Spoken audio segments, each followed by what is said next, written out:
Picture a small wooden table somewhere in first-century Galilee. The morning light is coming through an open window, and on that table sits a simple clay bowl. Inside that bowl is something Jesus ate almost every single day of his life, something so ordinary that not one gospel writer thought to mention it, something so basic that 2,000 years of sermons never addressed it. And yet nutritionists today are discovering that this one food contains compounds that may explain abilities the Bible attributed to divine power. What you are about to hear will change how you understand everything about the man from Nazareth. Because the question nobody has asked is this: what did his body actually run on? What fuel sustained him through 40 days in the wilderness? What gave him the physical stamina to walk 20 miles a day teaching in village after village? What allowed his mind to remain sharp enough to dismantle the arguments of trained Pharisees in front of hostile crowds? The answer has been hiding in plain sight for 2 millennia. And if you stay with me until the end of this teaching, you will understand why modern researchers are now studying the exact combination of foods that sat on tables in ancient Judea.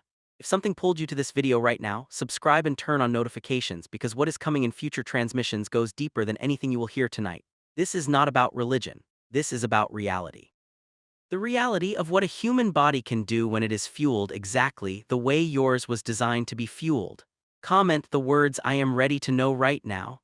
This is your declaration that you are prepared to see past the mythology and into the practical truth that the church never wanted you to examine too closely.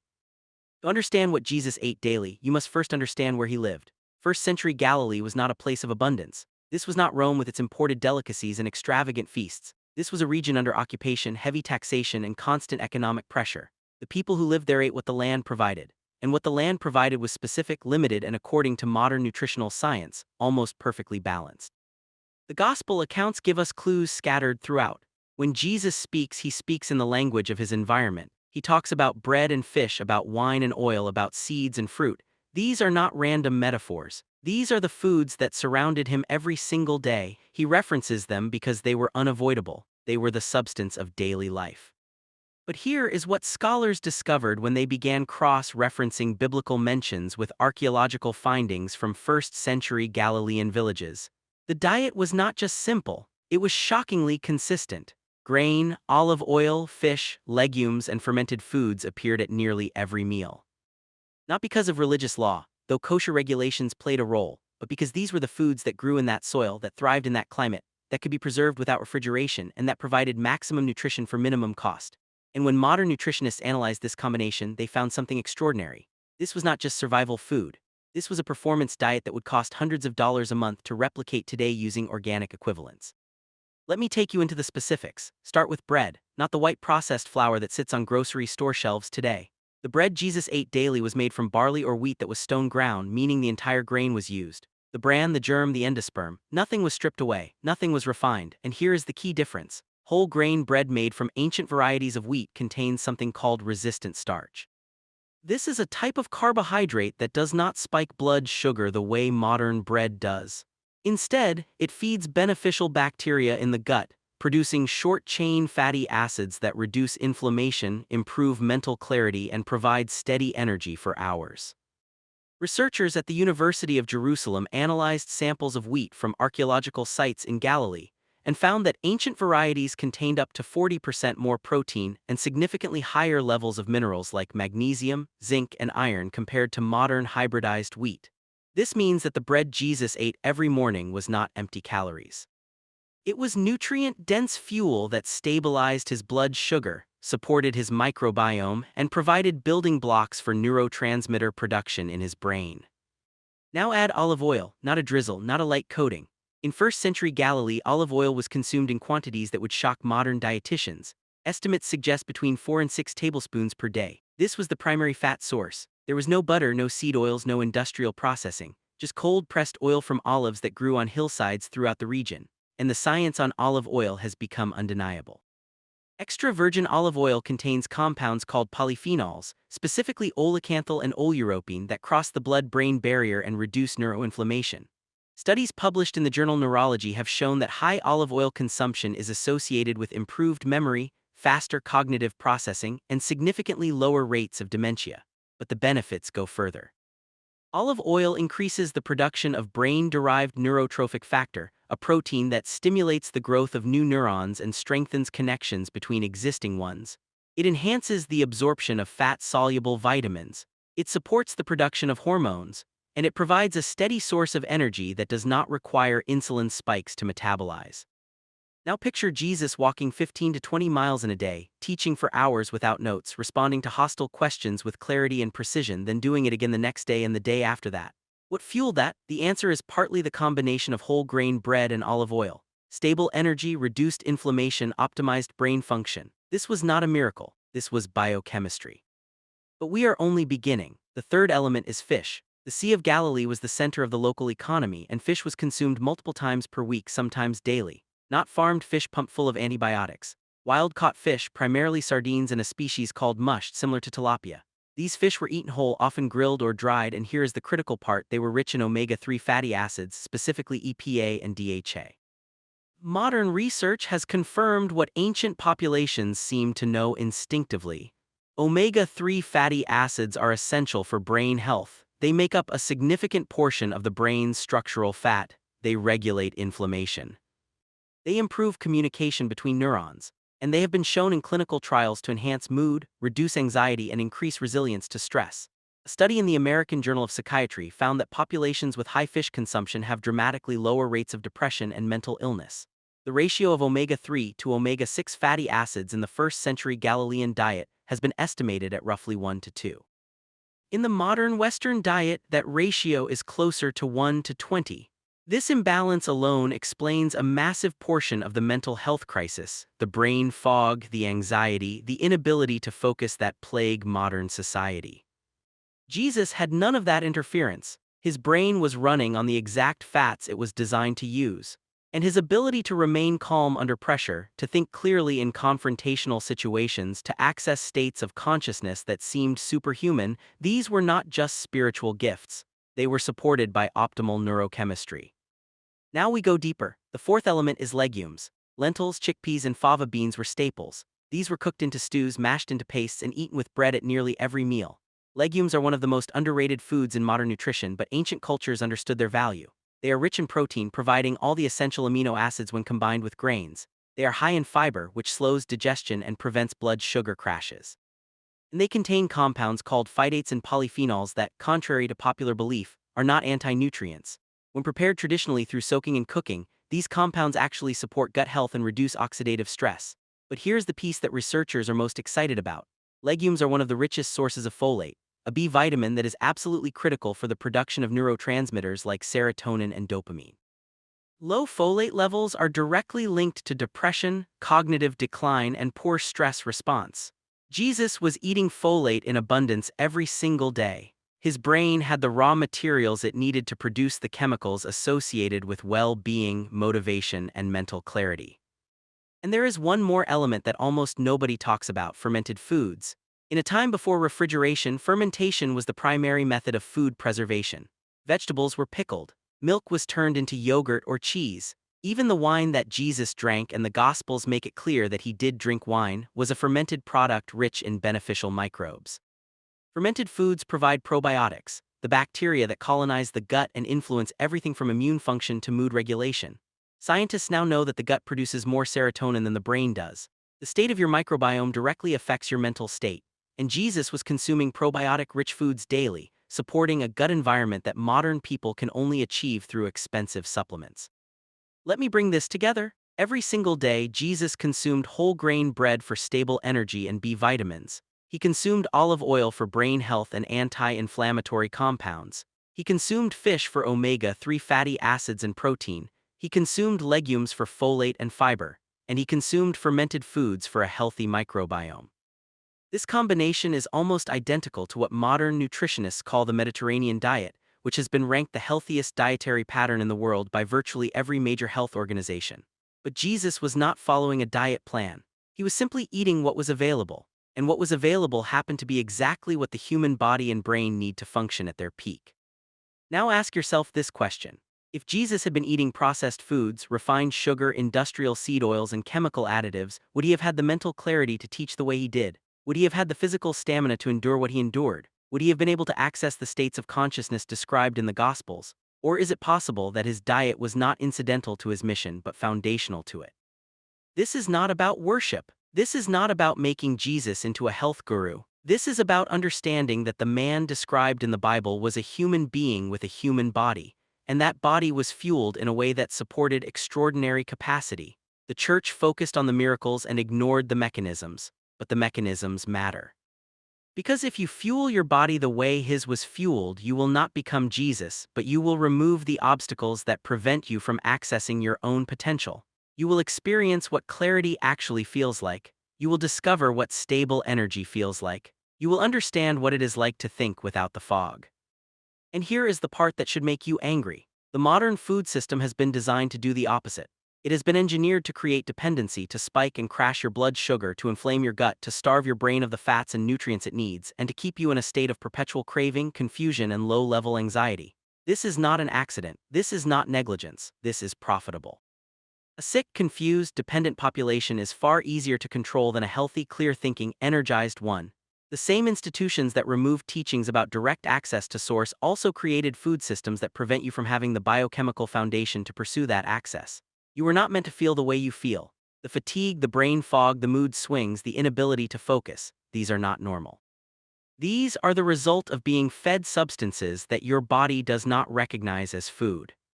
Jesus ate real food, food that grew in soil, food that required no ingredient list because it was the ingredient, food that had been eaten by humans for thousands of years, and his body responded the way yours would respond if you made the same choices. Let me give you the practical application. You do not need to replicate first-century Galilee. You do not need to bake your own bread from ancient grain, though you could. What you need to do is remove the interference and return to the basics.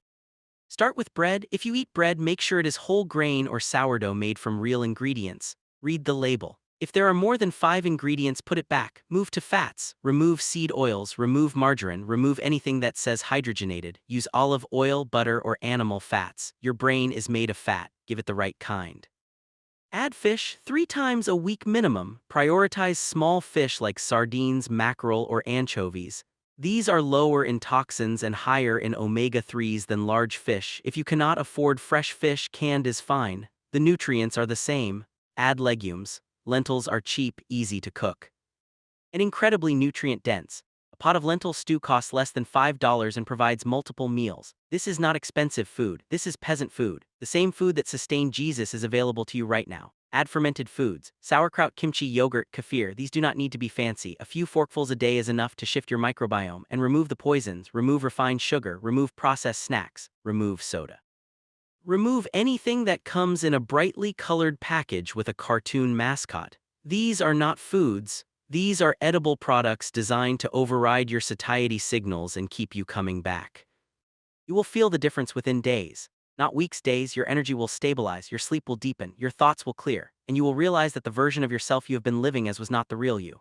It was you under the influence of substances that were never meant to enter a human body. This is not about perfection. This is not about never eating anything fun again. This is about establishing a foundation. 80% of what you eat should be real food. The other 20%, do whatever you want, but get the foundation right first, because without it nothing else works. Not meditation, not prayer, not spiritual practice. You cannot access higher states of consciousness when your brain is starving and your gut is inflamed. The signal is always broadcasting, but if your receiver is broken, you will never pick it up. Now let me tell you what the researchers are finding. In the last 10 years, scientists have begun specifically studying the dietary patterns of blue zones, regions where people live significantly longer and healthier lives than the global average. And every single one of these zones, whether in Sardinia, Okinawa, or Loma Linda, follows a dietary pattern that is shockingly similar to what Jesus ate daily. Whole grains, legumes, vegetables, olive oil, fish, or small amounts of meat and fermented foods. This is not a coincidence. This is not cultural. This is biological. The human body has specific requirements. When those requirements are met, the body thrives. When they are not met, the body degrades. And the degradation is not just physical. It is mental, emotional, and spiritual. You cannot hate your way into health. You cannot supplement your way out of a toxic diet. You have to remove what does not belong and add back what does. Jesus never wrote a nutrition book. He did not need to. He lived in a time and place where food was still food. But his example, whether intentional or not, provides a template, and that template is being validated by science every single year. If you want to experience what you are actually capable of, start with what you put in your body. Not next week, not after the holidays, today, right now. The next meal you eat is an opportunity. Choose real food. Food that looks like it came from the earth. Food that does not require a factory to produce. Food that your great-grandmother would recognize. And watch what happens. Watch how your mind sharpens. Watch how your emotions stabilize. Watch how your energy becomes steady instead of spiked and crashed. Watch how the things that used to feel difficult become easy. This is not willpower. This is biochemistry. You are not weak. You are not broken. You have been poisoned. And the antidote is simpler than you have been told. If this teaching has activated something in you, comment the words "I choose clarity" now. Let others see that they are not alone in this realization. Subscribe to this channel because the next transmission covers something even more suppressed: the specific times of day Jesus ate and why modern intermittent fasting research is proving he was right. Like this video so others who are searching can find it. The algorithm suppresses truth, but collective action forces it through. You were told that the body does not matter, that only the spirit matters, that physical health is separate from spiritual growth. That teaching served someone, but it was not you. Your body is not a prison, it is not an obstacle. It is the instrument through which you experience everything. And when that instrument is tuned correctly, when it is given what it actually needs, it becomes capable of things you have been taught to call supernatural. Jesus ate like a peasant. Simple food, consistent patterns, nothing exotic, nothing expensive. And he changed the course of human history, not in spite of his diet, but perhaps because his diet allowed his body and mind to function without interference. You have that same opportunity. The same foods are available, the same principles apply. The only question is whether you will act on what you now know. The ringing in your ears was the signal. The food on your plate is the foundation. Both have been here all along. Now you know what to do with them. The choice before you is stark and simple. You can continue the pattern that has kept you diminished, or you can reclaim what was always meant to be yours. And I want to address something directly. You might be thinking right now that this is too simple, that real transformation requires complexity, suffering, or some kind of elaborate system. That belief itself is a product of the system designed to keep you dependent. The truth operates in the opposite direction. The simplest actions, repeated consistently, compound into extraordinary results. A single meal of real food does not change anything, but a week of real food begins to shift your energy. A month of real food rebuilds your neurotransmitters. 3 months of real food restores your baseline so completely that you will not recognize your former self. This is not speculation. This is what happens when you stop poisoning yourself and start nourishing yourself instead. But there is another layer here that most people miss. When Jesus speaks in the Gospels about fasting, about bread, about eating, he is not making random references. He is pointing to a principle that goes far beyond nutrition. The principle is this: what you consume becomes you, not metaphorically. Literally, every cell in your body is made from the nutrients you provide. Your thoughts are shaped by the neurochemicals produced from your food. Your mood is regulated by your microbiome. Your capacity to experience clarity, joy, and connection is directly determined by what you put in your mouth. This is why the Gnostic texts and the mystery traditions place such emphasis on what practitioners consumed. They understood that you cannot elevate consciousness through a degraded vehicle. The body must be prepared, it must be clean, it must be fed with intention. And here is what modern science is proving that the church deliberately obscured. The same foods that sustained Jesus also contain compounds that optimize what researchers now call the default mode network. The part of your brain that activates during meditation, prayer, and states of profound insight. Polyphenols from olive oil, omega-3 fatty acids from fish, B vitamins and folate from whole grains and legumes. These are not just nutrients, they are the chemical preconditions for accessing expanded states of awareness. When your brain is running on refined sugar and seed oils, the default mode network is suppressed. You cannot access intuition, creativity, or spiritual insight effectively. Your consciousness is locked in survival mode, reactive rather than responsive.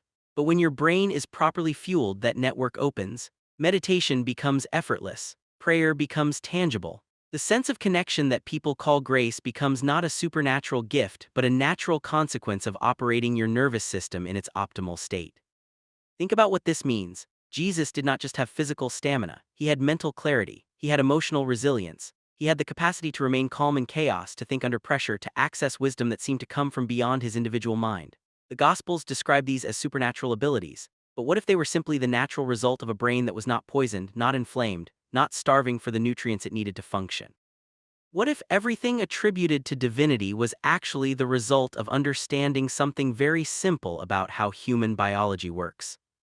This is not heresy, this is completion. The church took away half the teaching, it emphasized the spirit and erased the body. But you cannot ascend while you are descending, you cannot elevate your consciousness while your physiology is degraded. Jesus understood this completely. He ate with intention, he moved with intention, he rested with intention. Every action was aligned with a deep understanding of how to prepare and maintain a vessel capable of extraordinary function. And that understanding is available to you right now. The resistance you will feel, and you will feel it, comes from multiple sources. First, the food industry will resist through cravings. Your brain, addicted to the dopamine spikes from refined sugar and processed foods, will demand them. This is not a character flaw. This is addiction, treat it as such. Give yourself 3 weeks. After 3 weeks, the cravings disappear because your brain chemistry has rebalanced. Second, your social environment will resist. People around you will question your choices. They will make comments, they will offer you food and express confusion when you decline. This is normal. When one person in a system changes, it creates pressure for the whole system to change. Your choice to eat real food implicitly challenges everyone around you to examine their own choices. Some will be inspired, others will be threatened. Neither is your responsibility. Third, and this is crucial, the medical establishment will resist through narrative. You will be told that diet does not matter that much. You will be told that genetics determine everything. You will be told that you need medications instead of food choices. This is profitable. A pharmaceutical company makes nothing when you heal yourself with lentils and olive oil, but they make everything when you become dependent on their products to manage the consequences of eating their products. Yet despite this resistance, the evidence continues to mount. Study after study confirms what Jesus lived and what your ancestors knew. The human body responds to real food, it heals, it strengthens, it becomes capable, and the most remarkable transformations happen not when people add something new but when they remove what was never supposed to be there in the first place. You are not healing through addition, you are revealing yourself through subtraction.